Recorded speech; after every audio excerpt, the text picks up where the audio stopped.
আচ্ছা, আপনাদের সঙ্গে কি কখনো এরকমটা হয়েছে যে কোনো রেস্টুরেন্টে গেছেন অথচ জায়গা পাননি? আমার সাথে কিন্তু ঠিক এরকমটাই হয়েছে। যদি জানতে চান তাহলে আমার ফুল ভিডিওটা দেখতে থাকুন। হ্যালো এভরিওয়ান, আসসালামু আলাইকুম। আমি চলে গেছিলাম ঈদের পঞ্চম দিনে রাতের বেলা। শুনেছিলাম যে আমাদের ঝিনাইদহ শহরে নতুন করে একটা রেস্টুরেন্ট হয়েছে, সেইটার উদ্দেশ্যে আমাদের যাওয়া।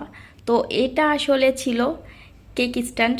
কেক স্ট্যান্ড যে রেস্টুরেন্টটা সেটা হচ্ছে নতুন করে শিফট করা হয়েছে। তো আগেরটা ছিল খুবই ছোট, এটা একটু জায়গাটা বড় করা হয়েছে, কিন্তু তারপরও খুব বড় না, ছোট আর কি। তো এখানে এত লোকজন ছিল, এত লোকজন ছিল, মানে বসার কোনো জায়গায় ছিল না।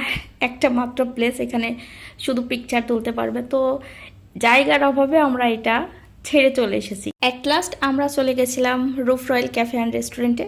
আর এখানে তো সচরাচর আমাদের আশাই হয়। আমরা আসলে কনফিউশনে পড়ে গেছিলাম যে কি অর্ডার করব। আর যেহেতু প্রচুর গরম পড়তেছে, তো ভেবেই নিলাম যে একটা ফালুদা, আইসক্রিম, আর আমার পছন্দ হচ্ছে ফ্রেঞ্চ ফ্রাই। আর এরপরে আমরা কিছু পিকচার উঠাইলাম আর কিছু ভিডিও ক্লিপসও নিলাম। আর আমার কাছে রাতের ভিউটা এত ভালো লেগেছে রুফ রয়্যাল ক্যাফে অ্যান্ড রেস্টুরেন্টের, মানে খুব খুব ভালো লেগেছে। আর রুফটপের যে ওয়েদার, ঝিরিঝিরি বাতাসও কিন্তু বইছে। আর এর মধ্যে আমাদের খাবারটাও চলে এসেছে।